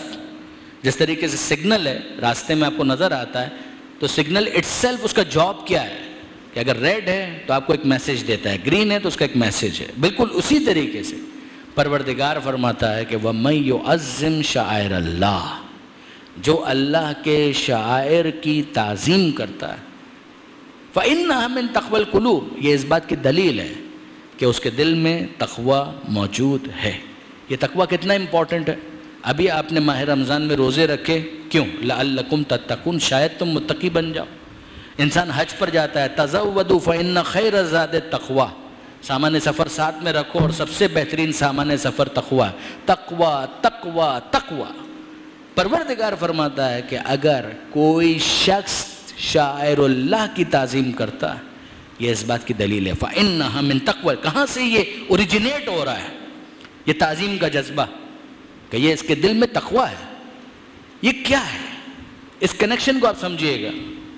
دیکھیں برادران عزیز، پروردگار عالم کس کو انٹروڈیوس کر رہا ہے؟ ان الصفا والمروۃ من شعائر اللہ، یقیناً صفا، سورہ بقرہ، یقیناً صفا اور مروہ یہ اللہ کے شعائر میں سے ہیں. جو من یہاں پر موجود ہے اس کی وجہ سے ترجمہ ہوتا ہے اس میں سے ہیں، یعنی ایک براڈ کیٹیگری ہے جس کے اندر لسٹ میں بہت ساری چیزیں ہیں. ہم ایک کو انٹروڈیوس کر رہے ہیں تمہارے سامنے. مثلا میں یہ کہوں کہ یہاں پر مثلا 1000 افراد بیٹھے ہوئے ہیں، 500 افراد، 600 جتنے بھی بیٹھے ہوئے ہیں، اور ان میں سے میں کہوں کہ ان میں سے یہ بھی ہیں، تو اس کا مطلب یہ ہے کہ میں نے پوری لسٹ آپ کے سامنے بیان نہیں کی ہے، میں نے چند افراد کو آپ کے سامنے انٹروڈیوس کیا ہے. پروردگار عالم کیا کہہ رہا ہے کہ ان الصفا، پہلے قاعدہ دیا کہ من یعظم شعائر اللہ فانھا من تقوی القلوب، جو اللہ کے شاعر کی تعظیم کرے گا فانھا من تقوی القلوب، یہ اس بات کی دلیل ہے کہ اس کے دل میں تقوی موجود ہے، اوریجنیٹ وہاں سے ہو رہا ہے. پھر جب ہم نے خدا سے کہا مالک بتا ان چیزوں میں کون کون شامل ہے، تو پروردگار کہتا ہے ان الصفا والمروۃ شعائر اللہ، نہیں من شعائر اللہ، ہیں بہت سارے، ان میں سے ایک یہ ہے صفا اور مروہ. یہ ایک چیز آئی. پھر اس کے بعد سورہ حج میں آ جائیے، پروردگار فرماتا ہے وَالْبُدْنَ جَعَلْنَاهَا لَكُمْ مِنْ شَعَائِرِ اللَّهِ، وہ جو قربانی کا جانور ہے جس کو قربان کیا جاتا ہے اللہ کے نام پر، خدا فرماتا ہے اس کو ہم نے قرار دیا پھر واپس من شاعر اللہ، یعنی اس فہرست میں سے ایک اور یہ من شاعر اللہ، یہ بھی اللہ کے شاعر میں سے. یقین جانیے برادران عزیز، صرف ان 3 آیتوں پر انسان غور کر لے تو اس کے لیے بہت کچھ کلیئر ہو جاتا ہے. ایک وہ قاعدہ کہ تعظیم شاعر خدا یہ اس وجہ سے ہے کہ انسان کے دل میں تقوی موجود ہے. 1 فہرست میں صفا اور مروہ شامل ہے، فہرست کے اندر وہ جانور شامل ہے کہ جس کو اللہ کی راہ میں قربان کیا جائے گا. میں آپ سے پوچھتا ہوں صفا اور مروہ میں کیا ہوا تھا؟ صفا اور مروہ تو پہاڑیوں کا نام. جواب یہی ملتا ہے کہ صفا اور مروہ پہاڑیوں کا نام ہے بے شک، مگر ان پہاڑیوں کے درمیان ایک کنیز خدا ہاجرہ جناب اسماعیل کو بچانے کے لیے دوڑ دھوپ کر رہی ہیں، سعی کر رہی ہیں، کوشش کر رہی ہیں. پروردگار کو یہ ادا اتنی پسند آئی کہ قیامت تک کے لیے اسے شاعر اللہ قرار دیا. اگر صفا اور مروہ کی پہاڑیوں کے درمیان کچھ وقت کے لیے کوشش کی جائے تو وہ شاعر اللہ بن جائے، تو کیا اس نبی کی نشانیاں شاعر اللہ نہیں ہوں گی کہ جس نبی کے نام پر قیامت تک اسلام کو باقی رہنا ہے؟ آپ ذرا غور کیجئے. اس کا مطلب کہ صفا اور مروہ یہ تو مردہ پہاڑیاں ہیں نا، یعنی نبی کے بارے میں تو ہم تو حیات النبی کے قائل ہیں، ہم تو حیات اہل بیت کے قائل ہیں، مگر چھوڑ دیجئے، میں کہہ رہا ہوں صفا اور مروہ کے بارے میں کوئی مجھے بتائے، یہ تو جمادات میں سے ہیں. مگر پروردگار عالم نے ان کو کہا کہ ان کو دیکھو گے تمہیں وہ کنیز خدا یاد آئے گی، وہ کنیز خدا، اس کا دوڑ دھوپ کرنا، اس کی سعی یاد آئے گی، اسماعیل یاد آئیں گے، ابراہیم کی قربانی یاد آئے گی کہ خدا کی خاطر یہاں خدا نے کہا چھوڑ دو، وہ چھوڑ کر چلے گئے. کمال ہے. پروردگار کی نظر میں وہ پہاڑیاں بھی شاعر اللہ ہے. آج ہاجرہ وہاں پر نہیں ہے، آج تو ہاجرہ وہاں پر نہیں دوڑ رہے، کہ اس کی یاد کو باقی رکھو.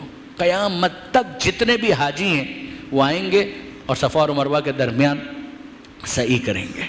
علامہ رشید ترابی علی اللہ مقامہ، وہ دبستان خطابت جس کی آخری فرد حضرت علامہ عباس کمیلی صاحب کا انتقال ہو گیا، اللہ ان کے درجات کو بلند فرمائے.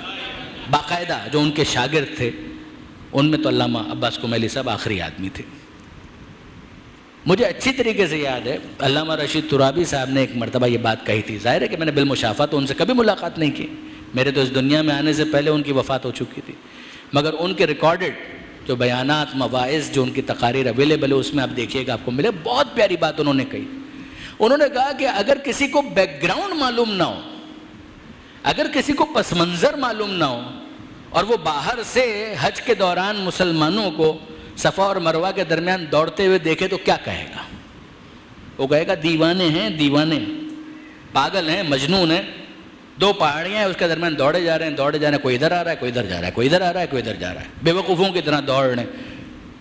کہ اگر اس کو بیک گراؤنڈ نہیں معلوم ہے، پس منظر نہیں معلوم ہے، تو اس کو یہ جنون لگے گا، دیوانگی لگے گی. اور اگر اسے پس منظر معلوم ہے تو یہ کام عین عقل کے مطابق لگے گا. وہ فرمایا کرتے تھے بالکل یہی معاملہ عاشور کا ہے. اگر کسی کو پس منظر نہیں معلوم ہے تو یہ ماتم جنون لگے گا، اگر پس منظر معلوم ہے تو قربانی بھی سمجھ میں آئے گی، ماتم بھی سمجھ میں آئے گا. درود بھیجئے محمد و آل محمد پر.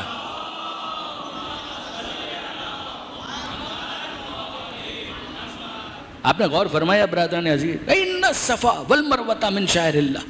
پھر اس کے بعد وہ جو دوسرا مصداق پروردگار نے انٹروڈیوس کروایا، والبدن جعلناها لکم من شعائر اللہ. یہ قربانی کا جانور، اس کو بھی ہم نے خدا کہہ رہا ہے جعلناها، ہم نے اس کو تمہارے لیے، لکم تمہارے لیے، من شعائر اللہ، ہم نے اس کو شاعر اللہ میں قرار دیا، شاعر اللہ میں سے قرار دیا. میں آپ سے سوال کرتا ہوں، پھر مجھے بتائیے، میں اپنے نوجوان دوستوں سے پوچھ رہا ہوں، مجھے بتائیے انصافاً وہ جانور جو خدا کی راہ میں قربان کیا جا رہا ہے، انصاف سے مجھے بتائیے وہ اپنی مرضی سے قربان ہو رہا ہے؟ اگر وہ اپنی مرضی سے قربان ہو رہا ہے تو اس کے گلے میں رسی کیوں ڈالی ہے آپ نے؟ وہ اپنی مرضی سے قربان نہیں ہو رہا، آپ کی مرضی سے قربان ہو رہا ہے. ورنہ آپ اس کی رسی کھول دیجئے اور پھر اس کے گلے پر چھری چلا کر دکھائیے میں مانوں تو بھاگ جائے گا. وہ کیوں قربان ہو رہا ہے؟ اس لیے کہ آپ نے اس کو باندھ دیا ہے، اس کے پاس چارہ نہیں ہے. تو اس جانور کی قربانی اس کی اپنی مرضی سے نہیں ہے، کسی اور کی مرضی سے. مگر کسی اور کی مرضی سے جب اس کو قربان کیا جا رہا ہے تو پروردگار عالم اسے اتنا معزز بتا رہا ہے کہ یہ جانور جو اپنی مرضی سے قربان نہیں ہو رہا مگر یہ اللہ کے شاعر کا ایک مصداق بن جاتا ہے، وہ حسین جس نے اپنا پورا گھرانہ اپنی مرضی سے قربان کر دیا. وہ نبی سب سے پہلے تو پیغمبر اکرم تھے کہ جنہوں نے اس کو ایکسپٹ کیا تھا، وہ فاطمہ. ان کی تعظیم یہ شاعر اللہ کے مصداق نہیں ہے، جنہوں نے خود سے قبول کیا. جب ہم کہتے ہیں وعدہ طفلی کو نبھا دیا، کیا مطلب ہے؟ پہلے سے معلوم ہے کہ ایک وقت ایسا آئے گا کہ اس قربانی کی ضرورت ہوگی. اے حسین کیا آمادہ اور تیار ہو؟ حسین کہتے ہیں بالکل میں آمادہ اور تیار. میں اس بات کو اس طرف لے نہیں جانا چاہ رہا، ورنہ یقین جانیے برادران عزیز بات میں بہت گنجائش ہے، وسعت ہے. میں دیکھتا ہوں کہ جب ہم حج پر جاتے ہیں مقام ابراہیم کے پاس جا کر ہمیں نماز پڑھنے کا حکم دیا جاتا ہے. یہ قرآن کے اندر آیا ہے، اتخذوا من مقام ابراہیم مصلی، مقام ابراہیم کو مصلی قرار دو، وہاں پر جا کر نماز پڑھو. اگر ہم یہ کہیں مالک تو وہی ہے شہر کے جہاں سے زیادہ قریب، وہاں پر نماز پڑھنے کا فلسفہ کیا ہے؟ کہا کہ میں نہیں چاہتا کہ میرے خلیل ابراہیم کی یاد دماغ سے اور دلوں سے محو ہو جائے. میں نہیں چاہتا، میں چاہتا ہوں کہ ابراہیم کی یاد دلوں کے اندر محفوظ رہے. میں کہوں کہ پروردگار وہ مقام ابراہیم ایک پتھر ہے، ابراہیم کبھی کھڑے ہوئے وہاں پر، اب تو نہیں ہے، لیکن اب اس پتھر کے اوپر قدموں کے نشان ہیں. وہ کس کے قدموں کے نشان ہیں؟ ہمیں کیا پتا؟ کہ نہیں، ہم بتا رہے ہیں ابراہیم کے قدموں کے نشان ہیں. پتھر ہے، ابراہیم کے قدموں کے نشان ہیں. کہ جاؤ وہاں پر جا کر نماز پڑھو. وہ 2 رکعت نماز تمہیں وہاں پر پڑھنی ہے. قرآن کے اندر پروردگار عالم اعلان کر رہا ہے. کیوں یہ پتھر اتنا محترم ہو گیا؟ کیوں یہ پتھر اتنا محترم ہو گیا؟ کہ صرف اس وجہ سے کہ اس کے اوپر حجت خدا کے قدموں کے نشان. اچھا، اگر حجت خدا کے قدموں کے نشان ہو تو وہ پتھر عام پتھر نہیں رہتا؟ کہا کہ نہیں، عام پتھر نہیں رہتا، وہ پتھر مقام ابراہیم بن جاتا ہے. تو اب تو سمجھو کہ حجت خدا کے قدموں کے نشان آ جائیں تو پتھر مقام ابراہیم بن جاتا ہے، حجت خدا کے خون کے نشان آ جائیں تو وہ خاک خاک شفا بن جاتی ہے. پھر اس کے بعد پریشانی کس بات کی ہے؟ اس کے بعد مشکل کیا ہے؟ پروردگار عالم کے مزاج کو تو انسان سمجھے، قرآن کے ذوق کو تو انسان سمجھے، ورنہ یہ سب کیا ہے؟ پروردگار عالم نے کیا شرک کے اندر بھی 2 کیٹیگریز بنا دی ہیں کہ یہ والا شرک جائز ہے، وہ والا شرک حرام ہے؟ شرک کسی کے قسم کا ہو وہ حرام ہوتا ہے، شرک جائز نہیں ہوتا. شرک توحید کے منافی ہوتا ہے. کیا ہم یہ کہیں کہ 2 طرح کے شرک ہیں؟ ایک وہ شرک ہے کہ جس کو خدا نے جائز قرار دے دیا، دوسرا شرک جو ہے جس کو خدا نے حرام قرار دے دیا ہے. نان سینس ہے. میں آپ کی خدمت میں آخری 2-3 باتیں عرض کروں اور مصائب اور اس کے ساتھ مجلس مکمل. دیکھیے برادران عزیز، مجھے یاد ہے بہت سارے تجربات وقت گزرنے کے ساتھ ہوتے ہیں، نام نہیں لوں گا. ایک مومن تھے، کانسیپچولی ظاہر ہے وہ کلیئر نہیں تھے. ایک دفعہ مجھے اچھی طریقے سے یاد ہے فون پر ان سے میری بات ہو رہی تھی. انتقال ہو گیا، اللہ رحمت کرے. ظاہر ہے کہ انہوں نے اپنے آپ کو کریکٹ بھی کر لیا ہوگا. آپ میں سے شاید ہی کوئی ان کو جانتا ہو، لہٰذا آپ میں سے کسی کا ذہن اس طرف منتقل بھی نہیں ہوگا. بہت پیاری بات ان کے ساتھ ہوئی، یعنی بات جو انہوں نے کی وہ تو بڑی سخت تھی. مگر بات چیت کا جو اختتام ہے وہ بڑے ایک اچھے نوٹ کے اوپر ہوا تھا، مجھے یاد ہے اچھی طریقے سے۔ انہوں نے ایک مرتبہ، ذہن متاثر ہو جاتا ہے، کچھ ایسی باتیں کیں جو وہابیت کے نظریات تھے، اس کی کچھ حمایت کی۔ تو میں نے ان سے ایک بات کی، میں نے ان سے کہا کہ ایک بات بتائیے آپ کے، وہ خود بہت ضعیف تھے اس وقت۔ میں نے کہا کہ آپ کی والدہ حیات ہیں؟ مجھے پتا تھا کہ ان کا انتقال ہو چکا ہوگا۔ کہا کہ نہیں، ان کا انتقال ہو چکا ہے۔ اچھا، میں نے ان سے کہا کہ فون پہ بات ہو رہی ہے؟ اگر یہ بات میں نے ان کے سامنے منہ در منہ کی ہوتی تو شاید مجھے مارتے۔ میں نے کہا ایک بات بتائیے، اگر میں آپ کے گھر پر آؤں اور آپ کے گھر پر آؤں اور آپ کی والدہ کی تصویر کہیں نہ کہیں تو آپ نے رکھی ہوگی؟ کہا کہ ہاں۔ کہا اگر میں آؤں اور آ کر آپ کی والدہ کی تصویر کو اٹھا کر پھینک دوں اور پیروں سے روند دوں تو کیا کریں گے آپ میرے ساتھ؟ اسٹریٹ اوے انہوں نے کہا آئی ول سے گیٹ آؤٹ، کہ میں آپ سے کہوں گا کہ دفع ہو جاؤ، گھر سے باہر نکل جاؤ۔ تو میں نے کہا تھوڑی دیر پہلے تو آپ بڑی محبت سے باتیں کر رہے تھے، آپ بہت احترام کر رہے تھے کہ میں آپ کو بہت پسند کرتا ہوں، آپ کی تقریریں مجھے بہت اچھی لگتی ہیں، یہ اچانک کیا ہو گیا آپ کو؟ کچھ ٹھنڈے ہوئے۔ انہوں نے کہا نہیں، آپ نے بات کیسی کر دی؟ میں نے کہا میں نے کیا بات کر دی؟ کہ آپ نے میری ماں کے بارے میں کیا بولا؟ میں نے آپ کی ماں کے بارے میں کچھ بھی نہیں کہا، خدا کی قسم میں نے کچھ بھی نہیں کہا۔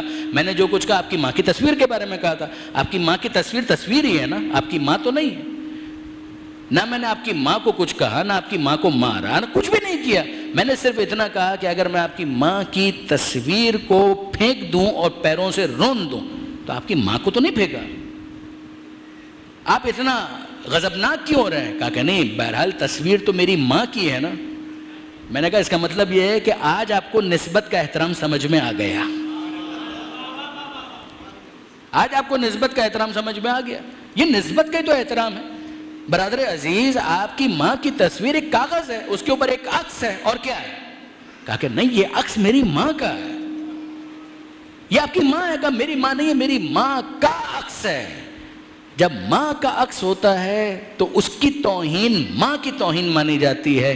اگر شبیہ روزے کی ہو تو اس کی توہین روزے کی توہین مانی جاتی ہے، صاحب روزہ کی توہین مانی جاتی ہے۔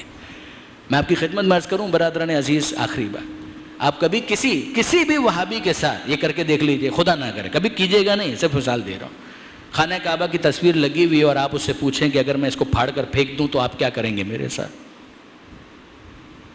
آپ کو تقریباً یہی جواب ملے گا جو مجھے سننے کو ملا تھا، سوائے اس کے کہ وہ ناسبیت کے آخری درجے پر پہنچ چکا ہو، الگ بات ہے، ورنہ انصافاً وہ یہی کرے گا، وہ کہے گا میں آپ کو زندہ نہیں چھوڑوں گا۔ مگر کیوں؟ میں نے کیا کیا ہے؟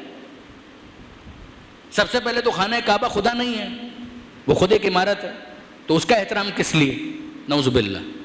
اور اگر اس کا احترام ہے بھی تو یہ تو خانہ کعبہ کی تصویر ہے، اگر میں اس کو پاڑ کر پھینک دوں یا اس کو آگ لگا دوں تو آپ میرے ساتھ کیا کریں گے؟ کہا میں آپ کو آگ لگا دوں گا، یہ جواب ہوگا۔ کس وجہ سے؟ میں نے خانہ کعبہ کو تو کچھ بھی نہیں کیا۔ وہ نہ کہے مگر اس کا دل گواہی دیتا ہے کہ چونکہ کعبے کی تصویر ہے، اس کے ساتھ بے احترامی برتنا، توہین کرنا گویا کعبے کی توہین ہے۔ کعبے کو خدا نے کہا ہے بیت اللہ، اس کی توہین گویا خدا کی توہین ہے، وہ برداشت نہیں کر پائے گا۔ یہ قاعدہ آل محمد میں کیوں سمجھ میں نہیں آتا؟ وہ محمد کی آل ہے، یہ ان کی قبریں ہیں، اس قبر کی توہین تصویر کی بھی نہیں، آپ نے اس قبر کو مسمار کر دیا، اپنے بغض کا اظہار کیا۔ یہ اس قبر کی توہین نہیں ہے، صاحب قبر کی توہین ہے۔ ان کا جو مرتبہ اور مقام ہے وہ تو پروردگار کے یہاں محفوظ ہے، آپ قریب بھی نہیں جا سکتے، مگر اس خبث باطن کے اظہار کی وجہ سے کم آپ کا چہرہ تو بے نقاب ہوا، پتہ تو چلا کہ آپ کے احساسات آل محمد کے بارے میں کیا ہیں، آپ کے احساسات جناب سیدہ کے بارے میں کیا ہیں۔ یاد رکھیے گا برادران عزیز، جناب سیدہ کو ہین حیات جب جناب سیدہ اس ظاہری زندگی اس وقت بھی اذیت دی گئی اور بعد میں بھی اذیت دینے کی کوشش کی گئی۔ میں پھر کہتا ہوں بی بی کا مرتبہ اور مقام وہ تو خاتون جنہ ہیں، سیدۃ النساء اہل الجنہ ہیں، ان کا مرتبہ اور مقام خدا کے پاس محفوظ ہے، مگر اس کے ذریعے سے لوگوں نے اپنے خبث باطن کا اظہار کیا۔ بس ظاہر ہے کہ منزل مصائب پر چند جملے بی بی ہی کے حوالے سے مجھے بیان کر رہے ہیں۔ کیا خدیجہ طاہرہ کی یادگار کے ساتھ یہی ہونا چاہیے تھا؟ کیا محمد مصطفیٰ کی یادگار کے ساتھ یہی ہونا چاہیے تھا؟ کیا زوجہ ابو تراب کے ساتھ یہی ہونا چاہیے تھا؟ کیا ابو طالب کی بہو کے ساتھ، فاطمہ بنت اسد کی بہو کے ساتھ یہی ہونا چاہیے تھا؟ یہ سارے حوالے الگ الگ تشریح طلب ہیں۔ پیغمبر اکرم کی نسبت سب سے زیادہ روشن ہے۔ وہ نبی کہ جو اسلام لے کر آیا، اس کی ایک بیٹی اس دنیا میں تھی بس۔ اگر مورخین کسی اور بیٹی کا سراغ لگا بھی پاتے ہیں تو وہ اس وقت حیات نہیں تھی کہ جب پیغمبر اکرم کا وصال ہوا۔ یہی وہ بیٹی کہ جس کے ذریعے سے پروردگار عالم نے پیغمبر اکرم کو وہ اولاد عطا کی جو کوثر کا مصداق قرار پائی، ورنہ سورہ کوثر تشنہ تعبیر رہ جاتا۔ پروردگار ناز کے ساتھ کہہ رہا ہے انا اعطیناک الکوثر، وہ فاطمہ زہرا، وہ پیغمبر اکرم جس کے لیے جناب سیدہ نور چشم ہے، آنکھوں کی ٹھنڈک ہے۔ جناب خدیجہ، شبلی نعمانی نے صراحت کے ساتھ لکھا کہ مسلمان کبھی بھی جناب خدیجہ کے احسان سے آزاد نہیں ہو سکتے۔ الفاظ میرے مطلب ان کا ہے، جا کر دیکھ لیجئے سیرت النبی کے اندر وہ لکھ رہے ہیں۔ کون انکار کر سکتا ہے جناب خدیجہ کے مرتبے اور مقام کا؟ پیغمبر اکرم کی یادگار، جناب خدیجہ کی یادگار، اور پھر اس کے بعد جناب ابو طالب کی بہو جو پیغمبر اکرم کے محسن ہیں، جن کے تحت احسان خود ختمی مرتبہ تھا، ان کے گھرانے کی بہو جناب فاطمہ بنت اسد، جن کو پیغمبر کہتے تھے یا امی بعد امی، اے میری ماں کے بعد میری دوسری ماں، اس کی بہو ہے فاطمہ زہرا۔ اور پھر آخر میں جناب ابو تراب خود مولا کائنات کی زوجہ ہیں۔ وہ فدق جو چھین لیا گیا، کوئی کبھی سوچے تو صحیح، وہ فدق مل نہیں سکتا تھا اگر خیبر فتح نہ ہوتا۔ یہ خیبر کا مال غنیمت تھا کہ جس کے بعد مسلمانوں کو پیٹ بھر کر کھجور کھانا نصیب ہوئی ہے۔ وہ مکی زندگی کہ جس میں جناب خدیجہ کا احسان، یہ مدنی زندگی کہ جس میں جناب امیر المومنین کی اس شجاعت کی وجہ سے خیبر فتح ہوا۔ پھر اس کے بعد فدق والوں نے سرنڈر کیا ہے۔ پیغمبر اکرم جناب خدیجہ کے احسان کو یاد کرتے ہوئے، قرآن کی آیت پر عمل کرتے ہوئے، آتے ذی القربى حقہ، اے رسول صاحبان قرابت کو ان کا حق دے دیا جائے۔ پیغمبر اکرم بڑے پیار سے جناب فاطمہ کو کہتے ہیں اے بیٹی حق تو میں ادا نہیں کر سکتا، تو خدیجہ کا احسان ہے، مگر خدیجہ کی یادگار تو تم ہی ہو، لو یہ فدق میری طرف سے ہدیہ ہے۔ اور اسی فاطمہ زہرا کو اتنی نسبتیں، اور اس کے بعد خود ان کا مرتبہ اور مقام صرف بخاری میں نہیں، صرف مسلم میں نہیں، کئی کتابوں کے اندر آپ کو یہ جملہ ملے گا کہ پیغمبر اکرم نے کہا فاطمہ تو بضعۃ منی، فاطمہ میرا ٹکڑا ہے، من آذاها فقد آذانی، جس نے فاطمہ کو اذیت دی اس نے مجھے اذیت دی۔ العجاب ثم العجاب و یا للعجاب، کہ پیغمبر اکرم کی آنکھ بند ہوتی ہے اور وہ ایک یادگار، خدا کی قسم انسان کبھی سوچے کتنے احسان فراموش ہیں وہ لوگ۔ میں کہتا ہوں فرض کریں وہ تو معصوم عالم، اس کا جو اپنا حق وہ اپنی جگہ پر مسلم، فرض کیجئے جناب سیدہ نے فرمائش کرتی ہوتی کسی ایسی چیز کی کہ جو واقعاً کسی اور کی تھی، حق کیا تھا؟ یعنی مجھے یہ کہنے کی اجازت دیجئے خدیجہ کے ٹکڑوں پر جنہوں نے اپنی زندگیاں گزاری ہیں وہ اتنے احسان فراموش ہو گئے۔ اگر سیدہ نے فرمائش کی ہوتی کسی ایسی چیز کی جو واقعی ان کی ہوتی تو حق کیا تھا کہ وہ ہاتھ جوڑ کر کہتے کہ اے بی بی جو آپ کا دل چاہے، یہ سب کچھ آپ ہی کی ماں کے طفیل ہے، یہ سب کچھ جناب ابو طالب کے طفیل ہے، آپ کے بابا کا صدقہ ہے، آپ کے شوہر کی محنت کا نتیجہ ہے۔ پروردگار عالم نے جب ان کو وسیلہ قرار دیا، اے بی بی جو آپ چاہیں لے لیجئے، مگر عجیب ہے فاطمہ زہرا کو سننا پڑا اتنے احسانات، اتنی نسبتیں اس مقام کے بعد۔ جب فاطمہ زہرا جو کہ نبی کا ٹکڑا ہے، جب اس کو جھوٹا کہا گیا تو یہ فاطمہ زہرا کو جھوٹا کہا گیا ہے، یا یہ تکذیب خود پیغمبر اکرم کی ہو رہی ہے؟ اللہ کے رسول آپ کہتے رہیے کہ آپ کا ٹکڑا ہے، ہم اس کو بھی جھٹلاتے ہیں، آپ کو بھی جھٹلاتے ہیں معاذ اللہ۔ وہ نبی جس کو کافر صادق اور امین کہتے تھے، اس کے ٹکڑے فاطمہ زہرا کو تکذیب کا سامنا ہے۔ خدا کی قسم اگر انسان تنہائی میں کبھی اس بات پر غور کرے تو بلا شک اور شبہ بے اختیار اس کی آنکھوں سے آنسو جاری ہو جائے کہ کیا قیامت کا منظر ہوگا جب فاطمہ زہرا کو یہ سننا پڑا اور زہرا آنسو بہاتے ہوئے دربار سے واپس گھر میں آئی. العجب ثم العجب. اس کے بعد فاطمہ زہرا کتنے دن زندہ رہ سکتی تھی؟ وہ چند دن، چاہے 75 دن ہو چاہے 95 دن ہو. جناب سیدہ آخری لمحات میں ہے، وصیت کرتی ہیں ابو الحسن کو، ہاتھ پکڑ کر کہتی ہیں اے ابو الحسن میں تو اس دنیا سے جا رہی ہوں، میرے بچوں سے ہوشیار رہیے گا، میرے بچوں کا خیال رکھیے گا. اور جب جناب سیدہ اس دنیا سے چلی گئی ہیں تو اب امیر المومنین فاطمہ زہرا کا جنازہ تیار کرتے ہیں، غسل و کفن دیتے ہیں اور پھر شب کی تاریکی میں لے جا کر دفن کر دیتے ہیں. بس عزیزو یہاں پر مجھے مولا کے وہ حسرت بھرے جملے ہمیشہ یاد آتے ہیں کہ امیر المومنین نے جب دفن کر دیا تو بے اختیار کبھی آسمان کی طرف دیکھتے ہیں کبھی زمین کی طرف دیکھتے ہیں. نہج البلاغہ میں، بحر الانوار میں تھوڑے سے فرق کے ساتھ یہ جملے موجود ہیں کہ مولا کائنات کبھی آسمان کو دیکھتے ہیں کبھی زمین کو دیکھتے ہیں اور کہنے لگتے ہیں زہرا کے بعد نہ مجھے یہ زمین اچھی لگ رہی ہے نہ یہ آسمان اچھا لگ رہا ہے، اب میری باقی زندگی گریہ کرتے ہوئے تڑپتے ہوئے گزرے گی. پھر اس کے بعد پیغمبر اکرم کو مخاطب کر کے کہتے ہیں اے اللہ کے رسول یہ آپ کی امانت فاطمہ زہرا آپ تک پہنچ گئی. اے اللہ کے رسول صبر کرنا بہت مشکل ہو رہا ہے. یہ علی کے عجیب جملے ہیں. اے اللہ کے رسول صبر کرنا بہت مشکل ہے مگر صبر تو میں کر لوں گا. پہلے کہتے ہیں بہت مشکل ہے صبر کرنا مگر اللہ کے رسول صبر تو میں کر لوں گا. جب آپ کی جدائی پر میں نے صبر کر لیا تو زہرا کے فراق پر بھی صبر تو مجھے آ جائے گا. ہاں قرآن کی ایک آیت ہے جو مجھے حوصلہ دے رہی ہے.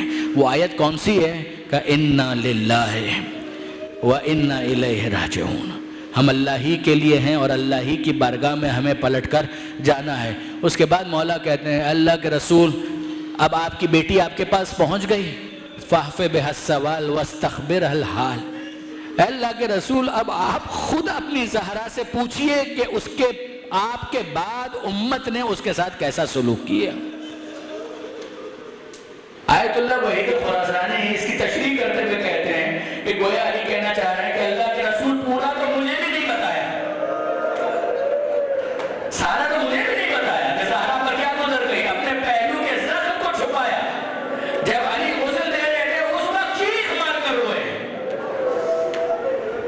کہ اللہ کے رسول پورا تو مجھے نہیں بتایا. اور آقا کہتے ہیں کہ گویا علی کہنا چاہتا ہے کہ اللہ کے رسول اگر آپ نے خود نہیں پوچھا تو وہ آپ کو بھی نہیں بتائیں گی، صرف اپنے اور خدا کے درمیان رکھیں گی. مگر اے اللہ کے رسول آپ ایسا مت کیجئے گا، آپ اپنی زہرا سے سوال کیجئے. فَاحْفِ بِهَا السَّوَالِ وَاسْتَخْبِرْهَا الْحَالِ. آپ حال دریافت کریں کہ آپ کے بعد آپ کی امت نے زہرا کے ساتھ کیا سلوک کیا تو آپ کی زہرا آپ کو بتائیں گی. اب میں آپ سے کہتا ہوں مجھے ذرا نگاہ تصور سے دیکھ کر بتائیے کہ جب علی کہہ رہے ہیں تو پیغمبر اکرم نے اس عالم میں سوال کیا ہوگا کہ اے میری فاطمہ زہرا، اے میری لبتے جگر مجھے بتاؤ تو صحیح میرے بعد کیا گزری. تو زہرا کیا کہیں گی؟ زہرا کہیں گی بابا گھر وہی گھر تھا، در وہی در تھا. بابا گھر بھی وہی تھا، در بھی وہی تھا. وہی دروازہ کہ جہاں پر کھڑے ہو کر مہینوں آپ نے الصبح کہا تھا السلام علیکم یا اہل بیت النبوہ، اور پھر آیا تطہیر کیا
راتوں میں تبدیل ہو جائے. اجرکم علی اللہ الا ولعنۃ اللہ علی القوم الظالمین وسيعلم الذين ظلموا أي منقلب ينقلبون. ماتم زہرا، ماتم حسین.